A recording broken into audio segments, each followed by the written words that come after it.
y el arca. Bueno, quiero comenzar con una pregunta. ¿Saben lo que Dios piensa o pensaba del rey David o de David antes de ser rey? Bueno, para saberlo necesitamos ir al libro de los Hechos, en el capítulo 13. Libro de los Hechos, capítulo 13. Aquí encontramos al apóstol Pablo. Se está dirigiendo a un grupo que conocían su propia historia judía. Él está desarrollando un mensaje que, como era el estilo del apóstol Pablo, concluiría con la persona de Jesucristo. Pero al hacerlo, él les recuerda algunas escenas del pasado. Específicamente cuando el pueblo de Israel pidió rey. Dios le dio a Saúl. Después dice en este mismo capítulo 13, en el verso 22, quitado o sea Saúl, les levantó por rey a David, de quien dio también testimonio diciendo: he hallado a David, hijo de Isaí, varón conforme a mi corazón, que hará todo lo que yo quiero. Es realmente interesante observar que este es un testimonio del propio Dios. Aun cuando en un pasaje paralelo, o sea, en un pasaje del Antiguo Testamento, se repiten casi las mismas palabras. En aquella ocasión, en el primer libro de Samuel, capítulo 13, verso 14, es Samuel quien le informa a Saúl que Dios se ha buscado un varón conforme a su corazón. Pero aquí, según Pablo, es Dios mismo quien da testimonio acerca de David. Y ese hombre, conforme a su corazón, tendría esta característica: un estilo de vida obediente. O sea, hará todo lo que yo quiero. Bueno, algunos que escuchan esto o lo han escuchado a lo largo de la historia cuestionan esta realidad, esta designación de David, en vista de que este hombre cometió grandes pecados y lo hizo en varias ocasiones. Pero aclaremos: ningún hombre que sea conforme al corazón de Dios significa que sea perfecto. Nada más lejos de la verdad. Pero sí habla de alguien que se va a distinguir por un corazón sensible a Dios, que reconocerá su pecado y se arrepentirá, tal como lo hizo David. En otras palabras, lo que Dios dice de David en este texto del libro de los Hechos es algo como esto: he hallado a David, un hombre con un corazón que me responde cuando le hablo, un hombre interesado en las mismas cosas que a mí me interesan, un hombre cuyo corazón late en sintonía con el mío. Cuando le digo haz esto o me interesa esto, él dice a mí también y lo haré. Eso es ser un hombre conforme al corazón de Dios. Y creo que uno de los momentos en los que vemos manifestado a este hombre conforme al corazón de Dios fue un incidente que aparece en el segundo libro de Samuel, capítulo 6, un incidente trágico, y en el que está involucrado David, y en el que se ve su desobediencia. Sin embargo, no nos enfocamos en el pecado que comete, sino en cómo responde ante la confrontación de Dios. Y eso ejemplifica claramente lo que significa un hombre conforme al corazón de Dios. Miren, David tenía una preocupación genuina, una preocupación auténtica, y estaba relacionada con el arca de Dios. Esto no tiene nada que ver con el arca de Noé. El escenario es Jerusalén. Ahora David es el nuevo rey. Saúl murió, pero las secuelas de su pecado todavía Israel las continúa arrastrando. A Saúl, a diferencia de David, no le importaban realmente las cosas de Dios. No tenía para nada un corazón en sintonía con Dios. Quiero entonces, en primer lugar, que consideremos algunos detalles importantes en cuanto al arca, el arca del testimonio, un objeto sagrado que aparece ocupando un lugar importante en el Antiguo Testamento. Es bueno que digamos que bajo el reinado negligente de Saúl, los enemigos de Israel se apoderaron del arca. Y perder el arca significaba la pérdida de la presencia de Dios, porque el arca era el objeto sagrado donde Dios soberanamente había determinado manifestar su gloria. Decidió el Dios que no habita en templos humanos, en el Antiguo Testamento, manifestar esa gloria primero en el tabernáculo y en segundo lugar en el arca de una manera muy, muy especial.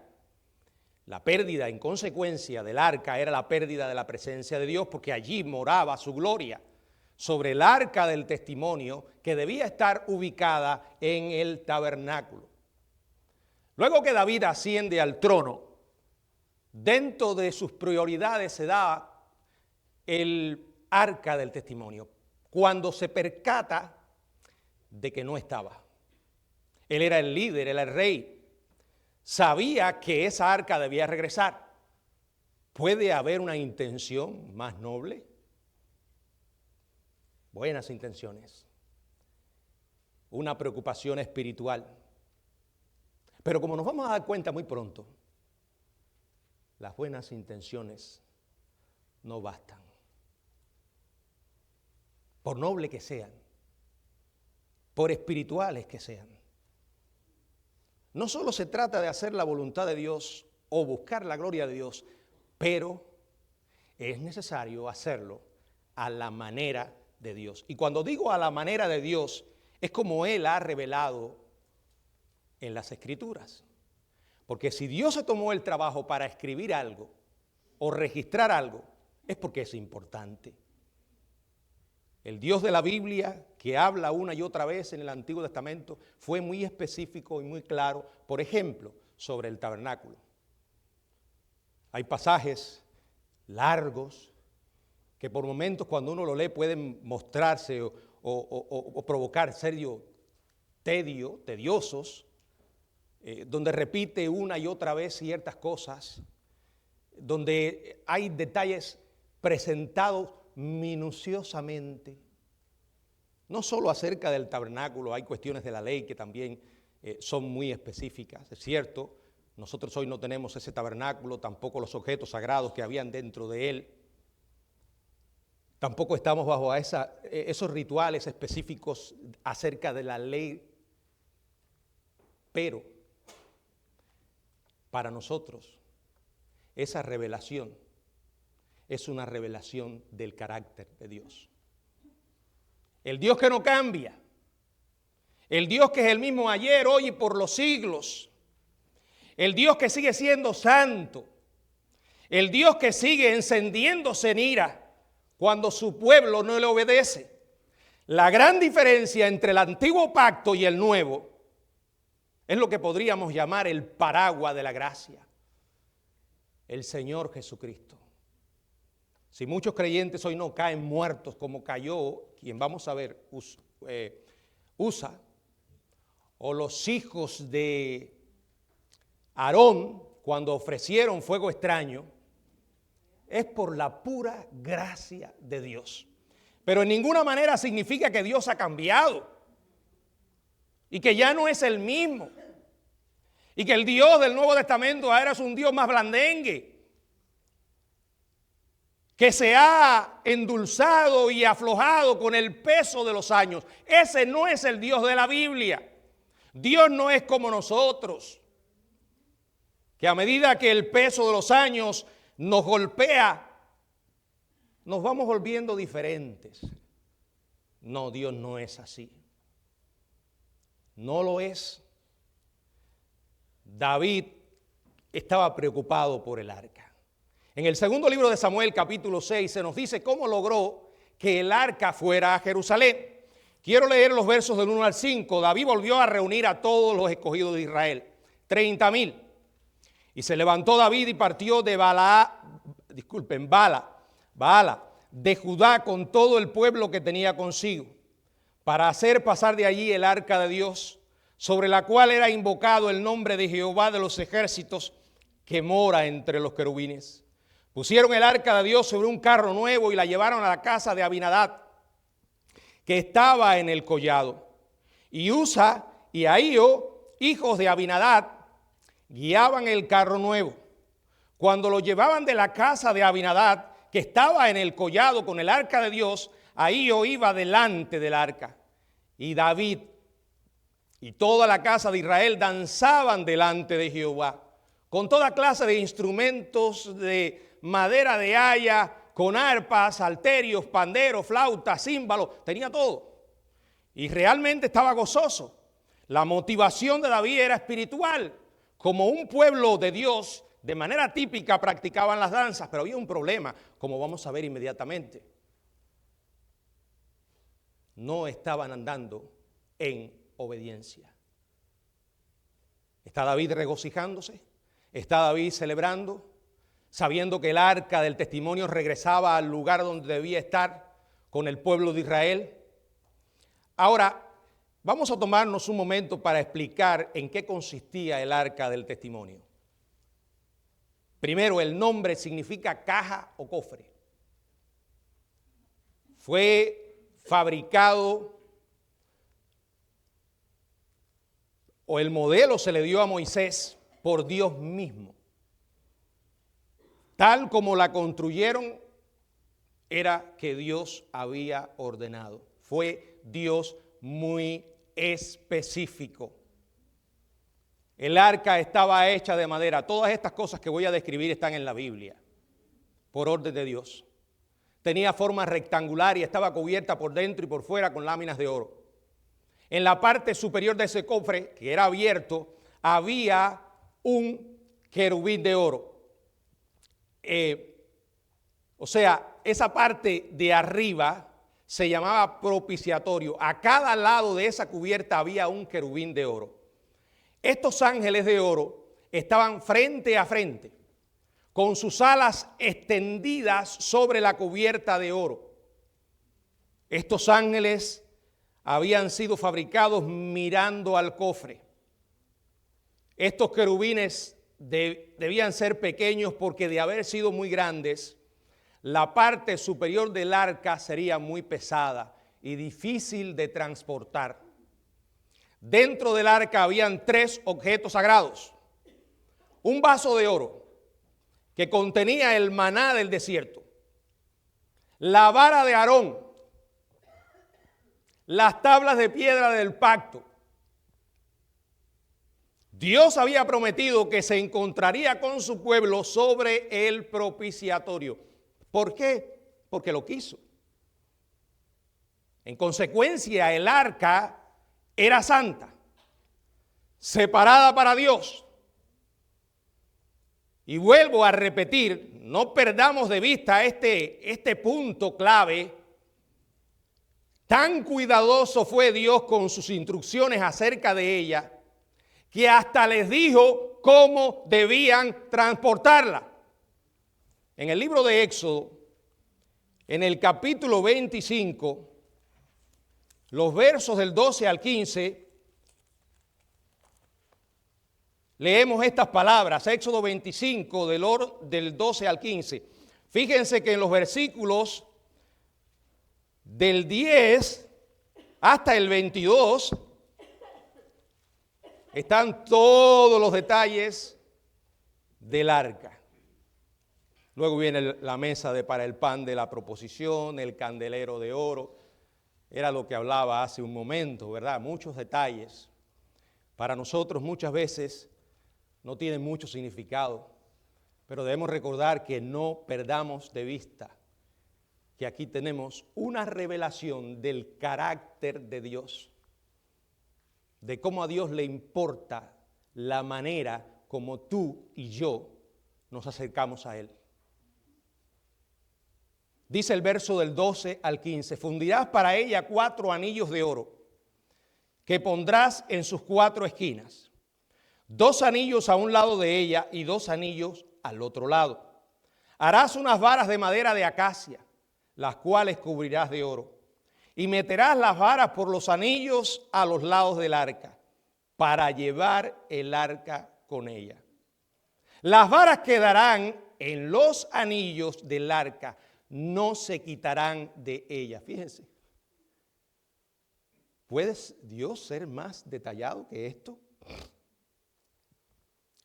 En la base de cada uno de los 4 extremos habían unas argollas de oro, lo suficientemente grande para que a través de esas argollas unas varas doradas fueran colocadas con el objetivo de sujetar con ellas el arca y transportarla. No podía ser tocada por nadie. Ya comenzamos a entender. Además, Dios había establecido que todo el mobiliario del tabernáculo solo podía ser manejado por los levitas, aquellos hombres que Él escogió, específicamente por los hijos de Coat, y que las varas tenían que ser puestas sobre sus hombros al transportar el arca. En el libro de Números, en el capítulo 3, vamos a encontrar estos específicos detalles. Números capítulo 3, verso 30. Dice, y el jefe del linaje de las familias de Coat, Números 33, 30. Elisafán, hijo de Uziel, dice el 31, a cargo de ellos estarán el arca, la mesa, el candelero, los altares, los utensilios del santuario con que ministran, y el velo con todo su servicio. Luego vamos al capítulo 4 también de Números, pero en el verso 15 dice, y cuando acaben Aarón y sus hijos de cubrir el santuario y todos los utensilios del santuario, cuando haya de mudarse el campamento, vendrán después de ellos los hijos de Coat para llevarlo, pero no tocarán cosa santa, no sea que mueran. Estas serán las cargas de los hijos de Coat en el tabernáculo de reunión. Número capítulo 7, verso 9. Pero a los hijos de Coat no les dio, porque llevaban sobre sí en los hombros el servicio del santuario. Dios fue claro. El Dios vivo fue específico. Se tomó el tiempo para dar los detalles. Y esto dice que a Dios le importaban esos detalles. Escucha esto, sin importar lo que cualquier ser humano pueda pensar. Y en ese punto, fue en ese punto en que David se metió en problemas. Quiero que recuerden lo que dije hace un momento. Sus motivaciones eran nobles. Sus intenciones las mejores en el sentido espiritual. Estaba preocupado por Dios, por la gloria de Dios, por la relación con Dios. Él sabía que para que el pueblo adorara necesitaban el arca del testimonio. A fin de bajar el arca desde la colina en la casa de Abinadab, a David se le ocurrió que la mejor y más rápida manera de hacerlo era con una carreta. Nuestras magníficas ideas, que no son tan magníficas si están divorciadas de lo que Dios ha dicho en su palabra. O simplemente, no importa, al final Dios va a entender. No necesitamos darle tanto tiempo y ni ser tan específicos en estas cosas, porque bueno, Dios va a entender. Yo no encuentro eso en la Biblia. Al hombre se le ocurre, por ser la manera más rápida y según él la mejor, subir ese objeto en una carreta. David mandó a que buscaran una, la mejor quizás, que colocaran sobre ella el cofre y a unos pocos hombres y les dio la orden, llévenla a Jerusalén. Allí iban descendiendo de esa manera con 2 hijos de Abinadab, Usa y Ahío, dirigiendo la carreta. Pienso en un detalle que puedo leer en este segundo libro de Samuel, cuando tuvimos la lectura devocional, en el capítulo 6, dice la palabra, y cuando lo llevaban de la casa de Abinadab, que estaba en el collado con el arca de Dios, Ahío iba delante del arca. Acuérdense que estaba en un collado, el terreno era irregular, y esto hacía fácil que el arca estuviera en riesgo de caer como sucedería inmediatamente. Dice el verso 6 y 7. Cuando llegaron a la era de Nacón, Usa extendió su mano al arca de Dios y la sostuvo. Una noble intención. Nuevamente, no solo David tenía buenas intenciones, también Usa. Aunque en este caso pienso que esto, más que una respuesta, en realidad no fue una respuesta, fue una reacción de un corazón que amaba a Dios y no quería ver el arca en el suelo, dañada. Extendió su mano al arca de Dios y la sostuvo porque los bueyes tropezaban. Verso 7. Pero hay un problema con eso. Y es lo que leemos en el verso 7. Esto no le agradó a Dios. Y dice, y el furor de Jehová se encendió. ¿Saben lo que significa esto? Que Dios se llenó de ira. Su ira fue encendida grandemente, como dice la Biblia, por esa temeridad. Dice, se encendió contra Usa. Ahora puede que alguien esté leyendo esto y diga, oh, pero Señor, él lo que quería era ayudar. Él quería sostener tu arca. Cuidado, no nos encontremos cuestionando al Dios soberano.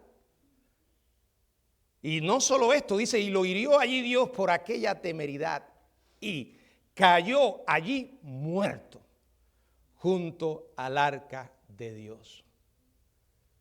Usa extendió su mano para mantener firme el arca y para evitar que cayera. Después de todo, ¿no era eso algo lógico? En vez de dejar que el arca se cayera y se partiera o se doblara, había que hacer algo, había que agarrarla, ¿correcto? Bueno, ¿qué es lo correcto? Le voy a decir lo que es correcto. No importa cuán buenas intenciones tuviera Usa, al reaccionar sosteniendo el arca, tocarla, era un acto de desobediencia directa a la ley de Dios. Pero Dios podía entender. No, Dios no entendió. Números capítulo 4. ¿Por qué? Porque no es Dios quien tiene que entender. Es el hombre quien tiene que entender que Dios es santo. Y si tú y yo podemos respirar hoy, cada aliento que disfrutamos en esta vida, se lo debemos a su gracia. No porque lo merezcamos. En primer lugar, la vida física nos la dio Él. En segundo lugar, la vida espiritual nos la dio Él. ¿Qué tenemos que no hayamos recibido? Qué enorme privilegio poder ir ante la presencia del Dios Santo. Pero cuidado, nunca se nos puede olvidar quién es Dios y quiénes somos nosotros. En Números capítulo 4, verso 15 dice la palabra de Dios: y cuando acaben Aarón y sus hijos de cubrir el santuario y todos los utensilios del santuario, cuando haya de mudarse el campamento, vendrán después de ello los hijos de Coat para llevarlos, pero no tocarán cosa santa. No ocupa mucho espacio esta orden, pero es una orden de Dios. No sea que mueran. Dios es el dador de la vida y Él es el único que tiene el poder para quitarla. Estas serán las cargas de los hijos de Coat en el tabernáculo de reunión.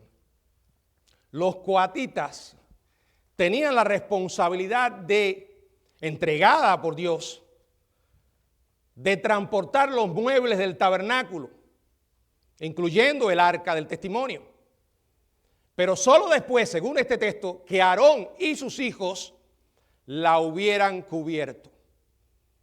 Si los coatitas o algún otro tocaban o veían alguna de las cosas santas, morirían. En el libro de Números también, en este mismo capítulo que leímos, en este capítulo 4, ahora quiero que observemos el verso 20. Leímos el 15, ahora vamos a ver el 20. No entrarán para ver cuando cubran las cosas santas, porque morirán. ¿Por qué? Dios estaba enseñando a su pueblo a que preservara el sentido de la santidad del Dios vivo. Estaba enseñando a su pueblo a temerle, de acercarse a Él de una manera irresponsable e inadecuada. Dios ha cambiado. Yo no lo encuentro en la Biblia. Que sí ha cambiado los tratos de Dios con el hombre. Bueno, Dios trata de manera diferente, pero Dios en esencia no cambia. Es el mismo. Y vuelvo a decir, no importa cuán buenas intenciones tuviera David o el mismo Usa con su acto, Dios quería que las cosas se hicieran como Él lo había revelado. Y vuelvo a decir también que se tomó bastante tiempo para hacer claro. En su palabra hay mucho espacio para todas estas instrucciones. Yo sé que a veces las leemos y como no tenemos tabernáculo ni esos objetos sagrados forman parte de nuestra vida, podemos hasta cabecear y dormirnos. Pero cuidado, porque ahí estamos mirando el carácter de Dios, del Dios Santo. Consideremos varias cosas. Primero, el arca no habría estado en peligro si la hubieran transportado como Dios lo había mandado. Segundo, los levitas eran los que debían llevar el arca utilizando las varas colocadas a través de las pequeñas argollas que estaban en el fondo del cofre. Tercero, estas varas debían ser colocadas sobre los hombros de estos hombres, especialmente los hombres que Dios había designado. Dios había sido muy claro y específico. Pero David no hizo esto. Hizo lo que le pareció oportuno y cambió los detalles para acomodarse a la conveniencia del momento. Eso se llama desobediencia. Cuando la palabra de Dios nos dice algo, Dios espera que lo tomemos muy en serio, porque ese es su libro. Y si Él nos dio esa revelación, importa. Entonces, ¿qué vemos? Nos encontramos con David entristecido junto a un cadáver. En el verso 8, y se entristeció David por haber herido Jehová a Usa, y fue llamado aquel lugar Pérez Usa hasta hoy. Bueno, es probable que en esta congregación, mientras yo estoy predicando, hayan algunos que sea lento en procesar la enseñanza que estoy dando. Y es probable que todavía siga machacando con el mismo pensamiento. Bueno, pastor, yo recuerdo que usted dijo que David era un hombre conforme al corazón de Dios. Sí lo dije, o más bien, fue Dios quien lo dijo, no yo. También acabé de decir que eso no significa que el hombre fuera perfecto. Dije que significaba ser sensible a las cosas de Dios, que cuando hace algo malo, lo reconoce, que acepta su responsabilidad. Verso 9, y temiendo David a Jehová aquel día dijo, ¿cómo ha de venir a mí el arca de Jehová? El problema era que David no había cumplido con su tarea. Muchas veces nos metemos en problemas cuando creemos estar muy seguros acerca de cuál es la voluntad de Dios sin haberle consultado, sin haber abierto su libro sagrado. Y en ocasiones por oportunismo o por conveniencia, y por lo general por las dos cosas, y muy apresuradamente nos lanzamos a hacer cosas a nuestra manera. Pero el Señor nos dice, mira, hijo mío, he escrito un montón de cosas en mi libro en cuanto a la decisión que acabas de hacer. Quiero que te asesores conmigo. Es por eso que las cosas no están funcionando. Si realmente quieres ser conforme a mi corazón, vea mi palabra y encontrarás un precepto o un principio o un montón de ellos que te servirán de guía. Si lo haces, te voy a dar un gozo increíble, pero si no lo haces, te amargaré la existencia. En realidad, en el caso de David, el Señor le dijo, hasta me voy a llevar algunas vidas. Ustedes se acuerdan de la iglesia de Corintio, el desastre que habían formado con la cena. Y estamos hablando del nuevo pacto. Y estaban bajo el paraguas de la gracia. Y Dios decidió llevarse a algunos. Por eso dice Pablo, porque algunos duermen, ¿verdad? Algunos están enfermos y otros duermen. Usa fue sacado de este mundo porque tocó un mueble santísimo que no debía ser tocado por alguna persona que no fuera un levita. Y es muy probable que en su reacción también haya mirado donde no debía mirar. ¿A quién le importan los levitas? A Dios le importan. ¿A quién le importan esas argollas y esas varas doradas que van a través de las argollas? Parecen detalles insignificantes, no importa lo que te parezca a ti o a mí. A Dios le importa. Si no le importara, no habría dicho absolutamente nada acerca de eso. Y porque a Dios le importan, también a nosotros debe importarnos si realmente somos hijos de Dios y queremos ser personas conforme a su corazón. Mientras más conozcas la Biblia, más podrás saber las cosas que a Dios le importan. Y escucha esto, la ignorancia espiritual no es excusa. Necesitamos abrir el libro de Dios, escudriñar el libro de Dios. Jesús lo dijo, erráis porque ignoráis la palabra de Dios. Bueno, David al final se llenó de miedo. Verso 10. De modo que David no quiso traer para sí el arca de Jehová a la ciudad de David y la hizo llevar a casa de Obed-Edom Geteo. David no se atrevía a moverla. Temía más muerte o más calamidades, ya fuera sobre el pueblo o sobre su propia vida. Él tenía muy presente que la última vez le había costado la vida a un hombre. Por tanto, David dice, déjenla. La colocaron en casa de un hombre llamado Obed-Edom.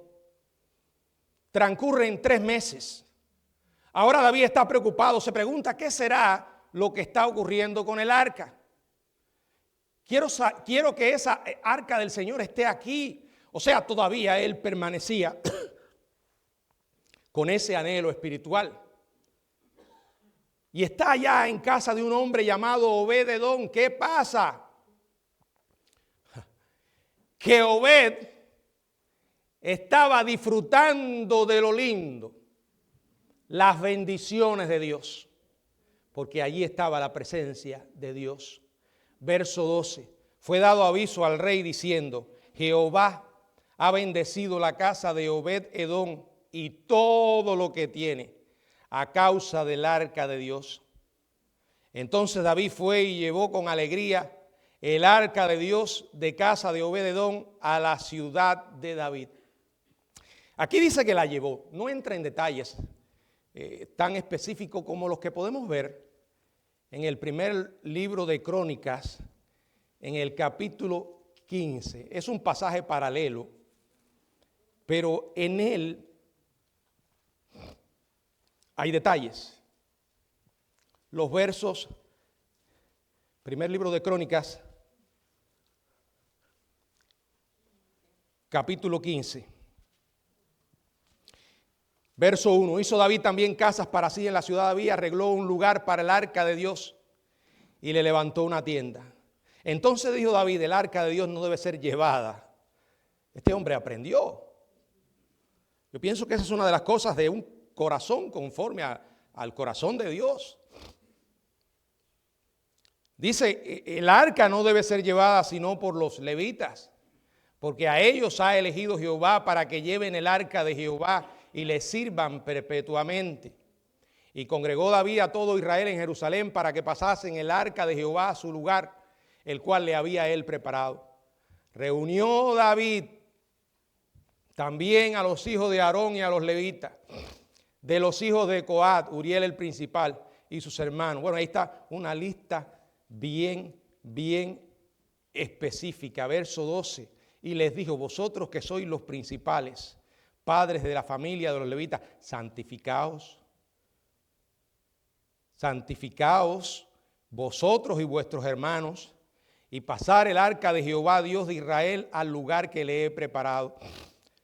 Pues por no haber hecho así vosotros la primera vez, Jehová nuestro Dios nos quebrantó por cuanto no le buscamos según su ordenanza. Así los sacerdotes y los levitas se santificaron para traer el arca de Jehová, Dios de Israel.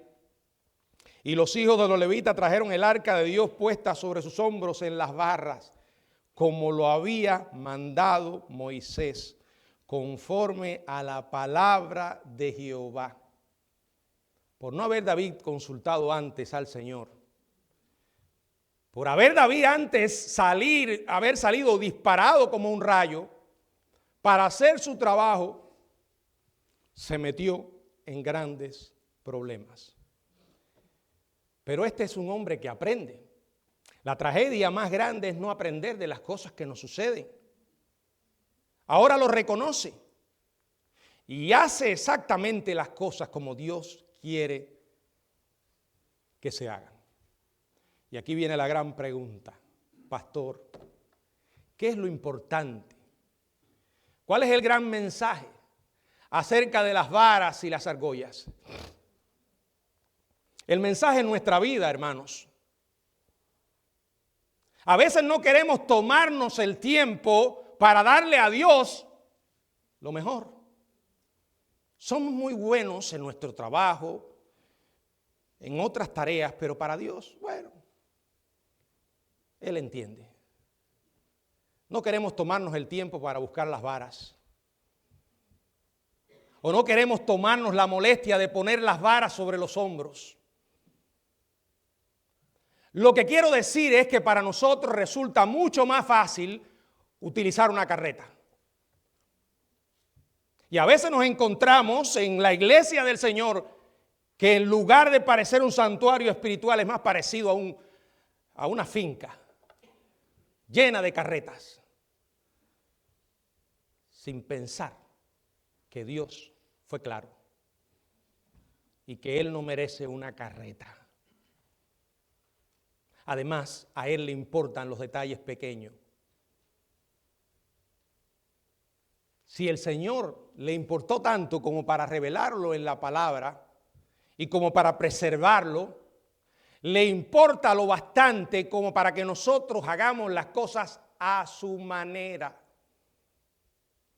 Al final eso fue lo que hizo David. Quiero que vayamos a este capítulo 6 nuevamente, el segundo libro de Samuel, en el verso 13. Y cuando los que llevaban el arca de Dios habían andado, por favor no preste atención a esto.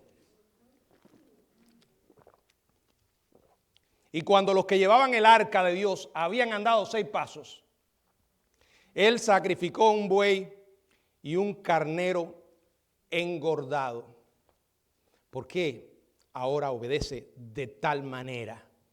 Porque es un hombre conforme al corazón de Dios. Le importaba sinceramente lo que a Dios le importaba.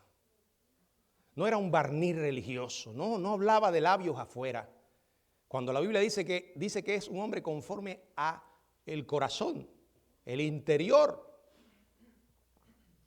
Por eso cuando se enteró de la verdad o recordó la verdad, quiso hacerla tal como Dios había dicho. 6 pasos, el carnero. Finalmente logran llevar el arca a Jerusalén, verso 14 y verso 15. Y ahora lo encontramos otra vez danzando. Y David danzaba con toda su fuerza delante de Jehová, y estaba David vestido con un éfod de lino. Así David y toda la casa de Israel conducían el arca con júbilo y sonido de trompeta. Los hebreos, como los demás pueblos antiguos y modernos, tenían expresiones físicas de gozo religioso al alabar a Dios. Lo hacían como un pueblo, como algo típico. Por cierto, esto no era una práctica en el tabernáculo, tampoco fue una práctica que se mantuvo en la iglesia, aunque algunos quieran tomar esto como un modelo para colar las danzas en las iglesias. Podrán decir cualquier otra tontería, pero no que la Biblia avala esto. Pero bueno, es que estaba el hombre danzando, manifestando expresiones físicas de su adoración a Dios. En el Salmo 150, en el verso 4 dice: alabarle con pandero y danza, alabarle con cuerdas y flautas. Pero ¿qué era lo que le provocaba tanto gozo a David? ¿Por qué estaba tan emocionado? ¿Por qué el hombre está encendido? Alguien lo mencionó por ahí. Porque ahora es un hombre libre. ¿Y saben por qué es un hombre libre? Porque está andando en obediencia. Cuando uno obedece, es libre. Pero cuando uno desobedece, es un prisionero. Es un esclavo. Por haber metido la vara en la argolla, por haber puesto las varas en los hombros de los hombres que Dios había designado, y porque nadie había tocado el cofre, ahora David es un hombre libre.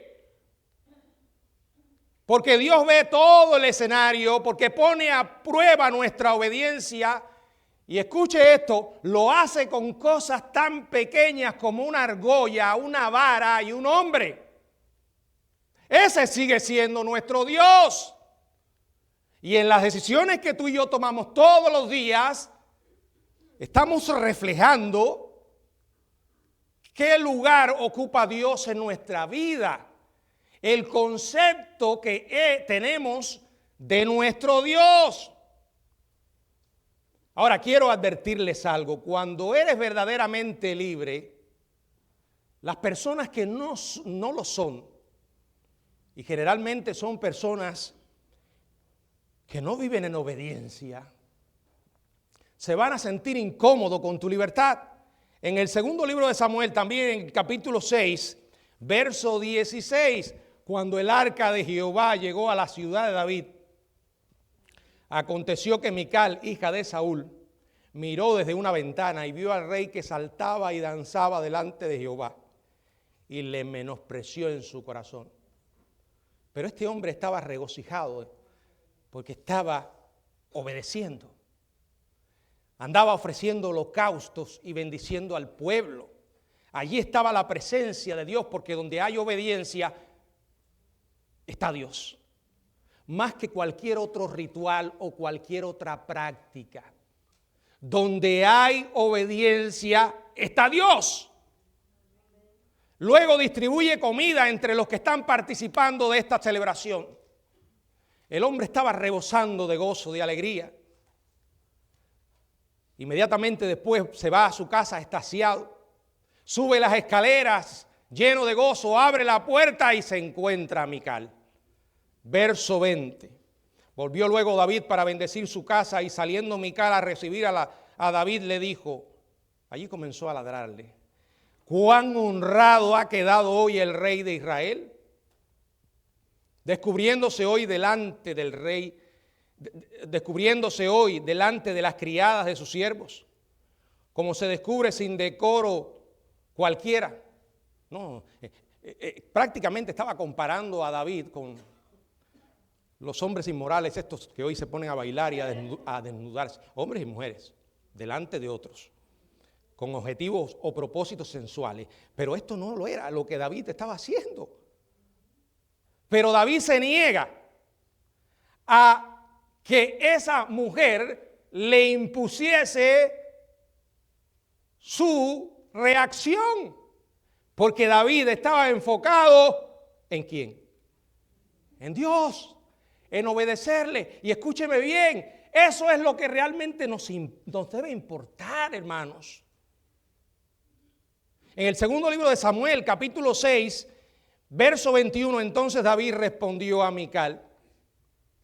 ¿Sabes qué? Bueno, eso no lo dice la Biblia. Pero me imagino a decírselo de esa manera. Fue delante de Jehová quien me eligió en presencia a tu padre y a en preferencia, disculpen, a tu padre y a toda tu casa, para constituirme por príncipe sobre el pueblo de Jehová, sobre Israel. Por tanto, danzaré delante de Jehová y aún me haré más vil que esta vez y seré bajo a tus ojos, pero seré honrado delante de las criadas de quienes has hablado. Y Mical, hija de Saúl, nunca tuvo hijos hasta el día de su muerte. No sabemos la razón exacta por la que no tuvo hijos. No sabemos si fue un castigo de Dios o David se negó a volver a tener relación íntima con ella. Pero no quiero terminar este mensaje sin considerar dos lecciones que vale la pena recordar de esta historia. En primer lugar, cuanto más fuerte sea tu relación con el Señor, más libertad tendrás. Y hablo de genuina libertad, de aquella que solo Dios puede dar. Acuérdense, pecado, esclavitud, obediencia, libertad. Si uno hace lo que Dios manda, porque lo conoce, porque su vida se nutre de la fuente viva que es la palabra, y constantemente te estás preguntando, Señor, ¿qué piensas de esto? Señor, ¿qué dices en tu palabra? Si obedeces su plan, serás libre. Y lo diré, realmente libre. Puede que otros no te entiendan, pero tú no conoces el corazón de esas personas. Tampoco debe ser tu prioridad agradarle a la gente. No hay peor error que podamos cometer en nuestra vida cristiana que ese zigzagueante andar de un lugar a otro intentando agradar a las personas. Es imposible, Porque escúcheme bien, podrás agradar a uno, pero vas a desagradar a otros. La cuestión debe comenzar, Señor, ¿qué piensas de esto? Señor, ayúdame ahora a recordar si has dicho algo en tu palabra sobre este tema. Sí, Dios nos trae su palabra a nuestra mente. Obedece. Ahora, si Dios guardó silencio, nadie en absoluto tiene derecho a hablar por Dios. Eso era lo que hacían los fariseos y los escribas. Pero si Dios ha hablado y está claro y fue específico, como sucedió con los detalles sobre el arca, a Dios le importa y a nosotros nos debe importar. Cuando buscamos seriamente hacer la voluntad de Dios, la Biblia nos dice en el libro de Isaías, en el capítulo 30, verso 20, Isaías 30, verso 21, dice: entonces tus oídos oirán a tus espaldas palabra que diga, este es el camino, y andad por él. Miren lo que dice: y no echéis a la mano derecha, ni tampoco torzáis a la izquierda. No tomes atajos. Los atajos son peligrosos y nos meten en problemas. Él, cuando nos habla, solo espera obediencia total. Ahora, yo no estoy diciendo que en el camino a la obediencia el sendero será cómodo. No estoy diciendo que será fácil o libre de obstáculos. Lo que estoy diciendo es: evitemos la tentación de tomar atajos, porque los atajos nos meten en el rumbo equivocado. La obediencia no es solo comenzar bien el camino. La obediencia es mantener la dirección correcta, recordando que fue Dios quien nos habló y Él prometió acompañarnos en esa senda. Y escuche esto: ninguna libertad es comparable a la que se ofrece cuando andamos en obediencia. Segunda lección: mientras más libres seamos delante del Señor, porque tenemos una relación sólida con Él, más confianza tendremos. La mejor prueba de tu amor es tu obediencia. Y en la obediencia hay auténtica libertad. La palabra de Dios nos dice en el Evangelio de Juan, en el capítulo 8, 31 y 32, dice lo siguiente: dijo entonces Jesús a los judíos que habían creído en Él, estaba hablando a creyentes: si vosotros permaneciereis en mi palabra, no solo conocerla, sino permanecer en ella, entonces, solo entonces, seréis verdaderamente mis discípulos. Entonces y solo entonces, y conoceréis la verdad, y la verdad os hará libre. Si permaneces en la palabra de Cristo, si te importa lo que Dios piensa, si obedeces su plan, conocerás la verdad y serás libre, realmente libre. Entendamos que aquí no se trata de lo que tú y yo seamos capaces de hacer para Dios. Podemos estar muy ocupados en la obra de Dios y puede que nos hayamos olvidado del Dios de la obra. Puede que nuestro amor por el Señor se haya enfriado. Puede que no oremos a Él buscándole todos los días. Y puede que la palabra de Dios haya dejado de ser algo esencial para nosotros. No hay libertad si no hay una relación verdadera con Dios. No hay sustituto para la obediencia. Y ella trae libertad. Y esa libertad genera confianza. Y eso significa verdadera seguridad. Porque hay gente que andan emocional y psicológicamente desajustados, aún pretendiendo que son hijos de Dios, porque se han desconectado de Él.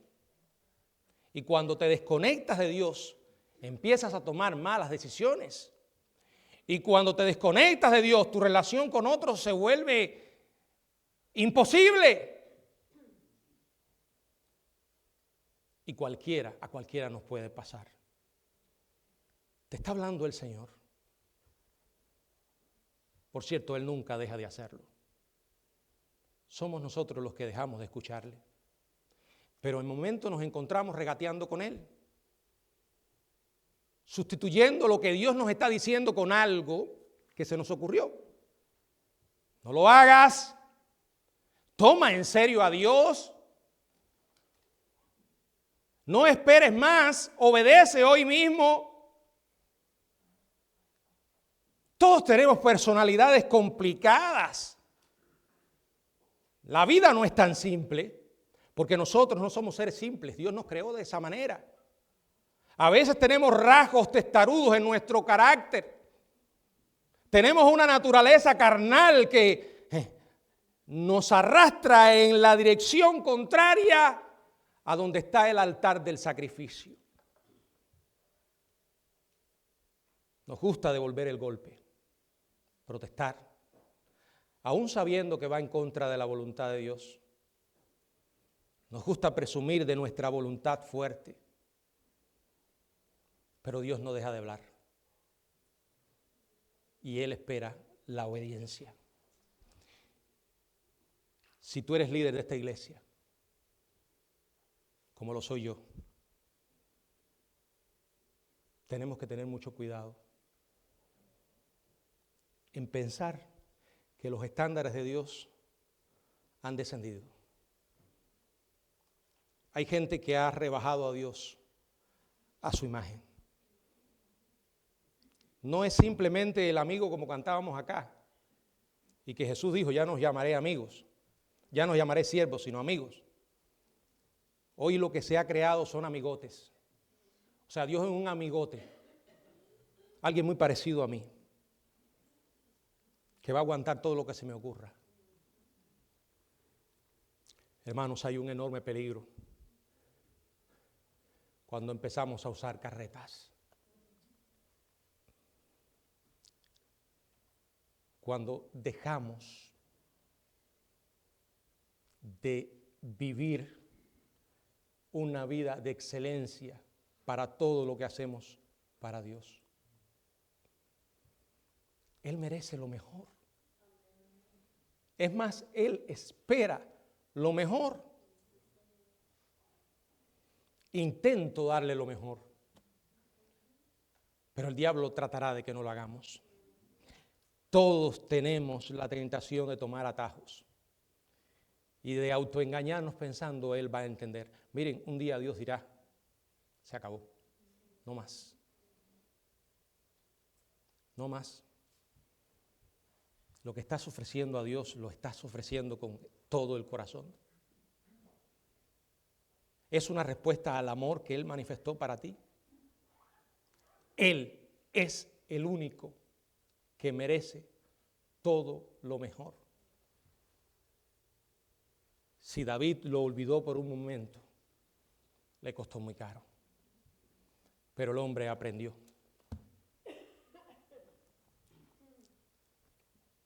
Dios nos ayude también a aprender. Que el Señor nos bendiga.